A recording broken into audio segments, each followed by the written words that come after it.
Halo Sobat Book Reading 12 yang berbahagia, jumpa lagi. Kita akan melanjutkan pembacaan buku kita masih dengan buku Fihi Ma Fihi, Mengarungi Samudera Kebijaksanaan karya Jalaluddin Rumi. Pada episode kali ini kita akan membacakan pasal 20, berlayar mengarungi wujud manusia. Bismillahirrahmanirrahim. Maulana Rumi berkata, siang dan malam kamu terus berperang, berharap akan mampu memperbaiki akhlak seorang perempuan dan menyucikan amal perbuatannya melalui dirimu. Akan lebih baik kiranya kalau kamu memperbaiki akhlakmu melalui dia, ketimbang mencoba memperbaiki akhlaknya melalui dirimu. Ubahlah dirimu dengan perantaraan dia. Datanglah padanya dan terima semua yang dia katakan, sekalipun dalam pandanganmu apa yang dia ucapkan terdengar mustahil. Buanglah kecemburuan dalam dirimu, meskipun cemburu adalah sifat yang melekat pada laki-laki, karena hal itu akan membuat sifat baik dan buruk dalam dirimu bersatu. Karena itulah maka Rasulullah Shallallahu Alaihi Wasallam kemudian bersabda, tidak ada sistem kependetaan dalam Islam. Jalan yang ditempuh oleh para pendeta adalah menyendiri, menjauh dari keramaian di gunung, menghindari perempuan, dan meninggalkan dunia. Allah Subhanahu wa Ta'ala sudah menunjukkan jalan yang lurus dan tersembunyi pada Nabi Muhammad Sallallahu Alaihi Wasallam. Apa jalan itu? Yaitu menikah, sehingga kamu bisa memikul ketidakadilannya, mendengarkan berbagai kemustahilan darinya, bisa menjalani kerasnya hidup bersamanya, dan bisa mengubah akhlakmu menjadi jernih. Dan sesungguhnya kamu benar-benar berbudi pekerti yang agung. Quran Surat Al-Qalam ayat 4. Dengan memikul ketidakadilannya, itu sama halnya kamu menghapus ketidaksucianmu padanya. Kesabaran akan memperbaiki akhlakmu, sementara akhlaknya akan memburuk dengan penguasaan dan agresivitasnya. Jika kamu sudah memahami ini, sucikan dirimu.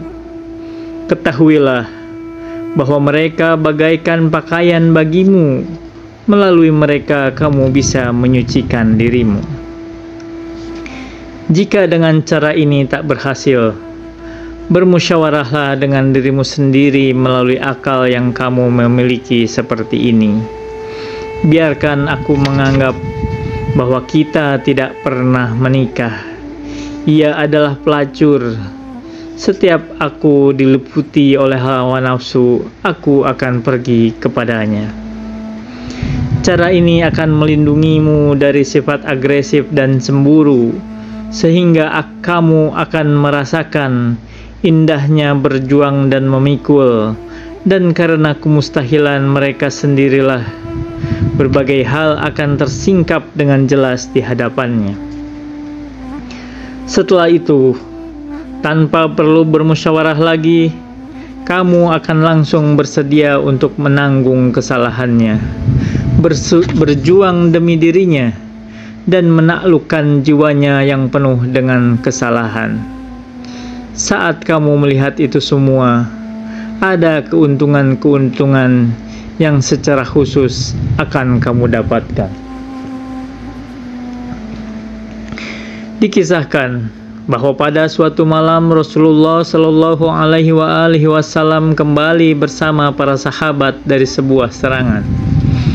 Beliau memerintahkan mereka untuk menabuh genderang seraya berkata, malam ini kita akan tidur di gerbang kota dan memasuki kota keesokan harinya. Mereka menjawab, "Ya Rasulullah, untuk apa kita melakukan itu?" Beliau bersabda, "Barangkali kamu akan melihat istrimu sedang bersama lelaki asing, lalu kamu akan sakit hati dan terjadi perselisihan di antara kalian." Salah seorang sahabat tidak mendengar ucapan Rasulullah itu. Ia kemudian memasuki kota dan melihat istrinya sedang bersama pria asing. Inti dari cara Rasulullah Shallallahu Alaihi Wasallam ini adalah bahwa kamu harus mampu memikul rasa sakit, menyingkirkan kecemburuan dan agresivitas, beban dalam menafkahi dan memberi pakaian pada istri, serta ribuan kepedihan lainnya yang tak berkesudahan. Inilah dunia Muhammad. Cara yang ditempuh Nabi Isa alaihissalam adalah dengan bergelut dengan kesendirian dan menundukkan hawa nafsu. Sedangkan cara yang ditempuh Rasulullah Shallallahu Alaihi Wasallam adalah dengan memikul ketidakadilan dan penderitaan yang terjadi di antara mereka berdua. Jika kamu tidak bisa menerapkan cara yang diajarkan oleh Nabi Muhammad, setidaknya pakailah cara yang digunakan oleh Nabi Isa alaihissalam, agar kamu tidak sepenuhnya berada di luar jalan spiritual. Jika kamu memiliki ketenangan, maka kamu akan mampu menenteramkan hatimu untuk memikul 100 pukulan, dan kamu juga akan menemukan buah dan hasilnya. Atau kamu akan percaya hatimu yang tersembunyi bahwa sesuatu akan terjadi sesuai dengan yang mereka katakan dan kabarkan, dan aku akan bersabar hingga tiba waktunya berada di tempat yang banyak diceritakan orang. Kemudian kamu akan melihat, karena kamu mencurahkan hatimu tentang hal ini dan berkata, "Meski saat ini aku tidak mendapat hasil apapun dari penderitaan ini, pada akhirnya nanti aku akan sampai ke gudang-gudang itu." Kamu akan sampai ke gudang-gudang itu, ya bahkan lebih dari yang kamu ingin dan harapkan. Jika sekarang kata-kata ini belum memberikan pengaruh padamu, maka suatu saat nanti kata-kata ini akan memberikan pengaruh yang besar padamu. Itu akan terjadi ketika kamu menjadi lebih dewasa. Itulah perbedaan antara perempuan dan cendekiawan. Entah kamu mau mengajak perempuan berbicara atau tidak, mereka masih akan tetap sama dan tidak akan mengubah tabiat dan wataknya. Kata-katamu tidak akan berpengaruh apapun pada mereka, bahkan mungkin akan menjadi lebih buruk. Sebagai contoh, ambillah seiris roti dan letakkan di bawah ketiakmu, dan jangan berikan pada orang lain. Katakanlah, "Aku tidak akan pernah memberikan roti ini kepada siapapun. Kenapa harus aku berikan? Aku bahkan tidak akan menunjukkannya." Sekalipun roti itu dibuang di depan pintu, belum tentu anjing akan memakannya karena begitu berlimpah dan murahnya roti itu. Tapi ketika kamu mulai melarang orang lain untuk mendapatkannya, maka semua orang akan mulai menginginkan roti itu. Mereka akan memancangkan hatinya untuk roti itu, dan mereka akan menjadi sangat berhasrat pada roti itu. Kami ingin melihat roti yang kamu sembunyikan dan kamu larang untuk kami miliki itu. Terlebih lagi, kalau kamu simpan roti itu untuk waktu yang sangat lama di lengan bajumu, sambil kamu lebih-lebihkan dan tegaskan bahwa kamu tidak akan memberikan dan menunjukkannya pada siapapun, maka rasa ingin tahu mereka kepada roti itu akan menembus ambang batas kewajaran, karena manusia sangat berhasrat pada sesuatu yang dilarang. Semakin kamu memerintahkan perempuan tetap sembunyikan dirimu, maka ia akan semakin bersikeras untuk memperlihatkan dirinya, dan semakin bersikeras juga orang lain untuk melihat perempuan itu karena hijab yang menutupinya. Maka kamu duduk di tengah, dan hasratmu bertambah pada dua hal yang berbeda, dan kamu menganggap dirimu benar. Itu adalah pandangan yang salah. Jika dalam diri mereka terdapat jiwa yang bisa mencegah mereka untuk tidak berbuat jahat, maka hasilnya akan sama saja. Apakah kamu mau mencegahnya atau tidak, mereka akan tetap berjalan sesuai dengan tabiat baik dan watak sucinya. Jadi kosongkanlah pikiranmu dari kegelisahan dan kesedihan. Jika tidak begitu, maka kamu akan sama saja seperti mereka. Yang terjadi bukanlah kamu mencegahnya untuk berbuat jahat, tapi justru kamu memperbesar hasratnya untuk dilihat orang lain. Orang-orang tetap berkata, "Kami telah melihat Samsudin Tabrizi, tuanku. Sungguh kami telah melihatnya." Hai bodoh, di mana kamu melihatnya?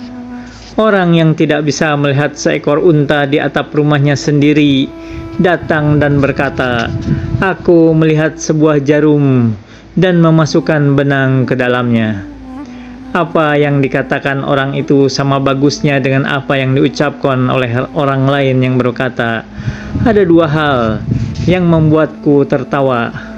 Orang negro yang mewarnai ujung-ujung jemarinya dengan tinta hitam, dan orang buta yang bisa mengeluarkan kepalanya dari jendela." Keduanya sama persis dengan cerita di atas. Orang yang buta mata hatinya mengeluarkan kepala mereka dari jendela raga yang material. Apa yang mereka lihat? Anggukan atau gelengan kepala? Bagi orang yang berakal, keduanya sama saja. Apakah mereka melihat anggukan ataupun gelengan? Semua yang mereka katakan tetaplah omong kosong. Pertama-tama seseorang harus memiliki pandangan hati. Setelah itu, barulah ia dapat melihat. Jika ia tidak memiliki pandangan hati, lantas bagaimana ia bisa melihat sesuatu yang tersembunyi? Di dunia ini ada banyak wali yang sudah mencapai tingkatan kemanunggalan, sementara wali-wali lainnya berada di belakang mereka yang disebut wali Allah yang terselubung.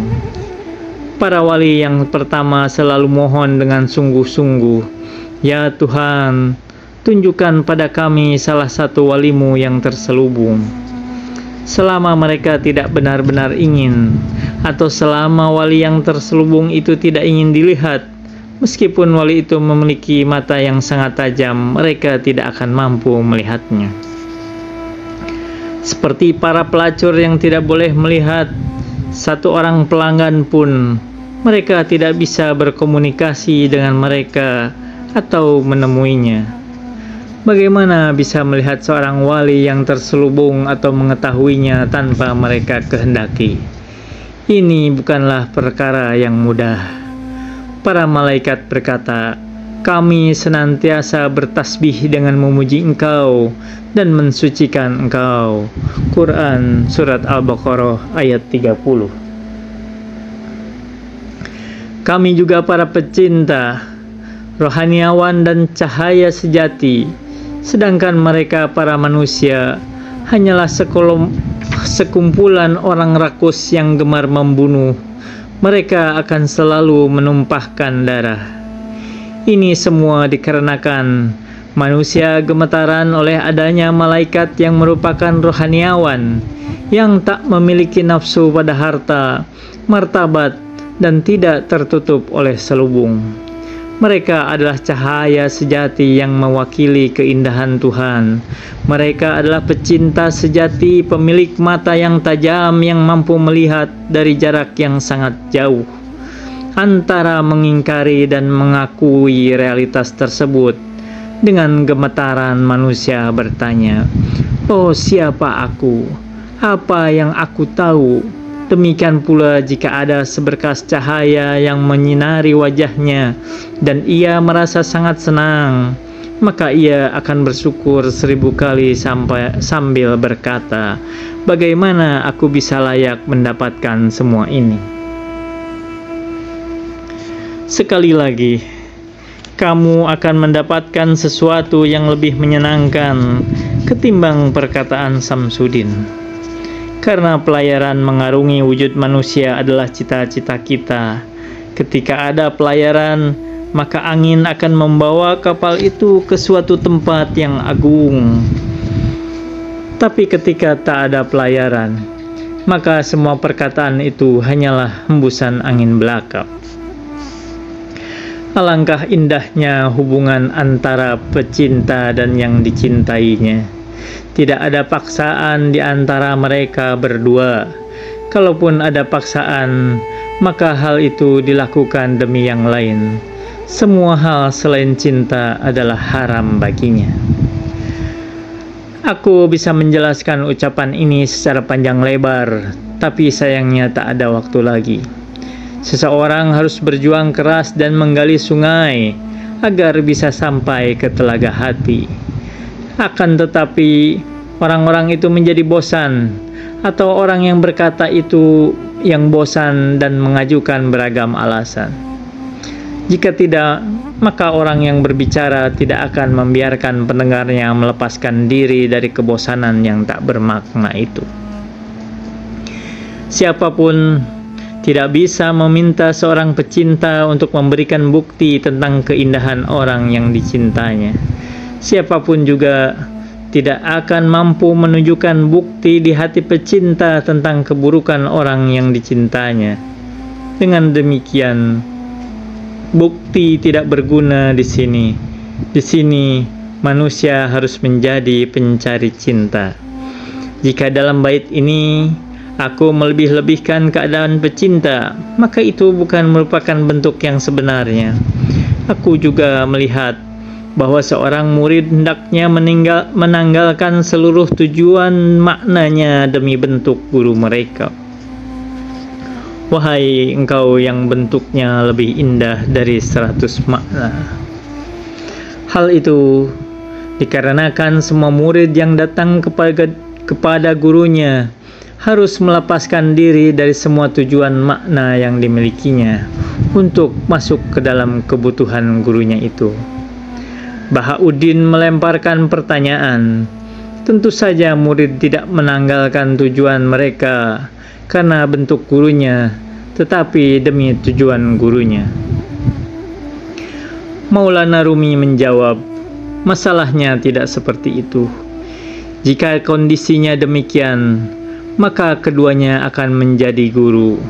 Sekarang, kamu harus berjuang agar bisa mencapai cahaya di dalam dirimu, agar kau bisa selamat dan mengamankan diri dari api kebingungan-kebingungan ini. Jika seseorang bisa menemukan cahaya semacam ini di dalam dirinya, maka seluruh kemegahan dunia seperti pangkat, kehormatan dan jabatan akan melewati batinnya seperti kilatan cahaya. Ini sama dengan orang-orang yang berkepentingan terhadap dunia sehingga beragam kemegahan dari dunia lain di sana, seperti rasa takut kepada Allah dan rindu kepada dunia para wali, hanya akan menyinari hati mereka untuk sesaat, lalu melesat seperti kilat. Ahlul Haq, para pengikut kebenaran adalah milik Allah. Wajah mereka menghadap ke arahnya. Mereka sibuk dengan Allah dan tenggelam ke dalam dirinya. Bagi mereka, nafsu-nafsu dunia itu ibarat nafsunya orang yang impoten, tidak pernah tinggal lama dan hanya lewat dengan cepat. Ini berbanding terbalik dengan yang terjadi pada ahlud dunya. Wa ma taufiqi illa billah. Alaihi tawakkaltu wa ilaihi unib. Wassalamualaikum warahmatullahi wabarakatuh.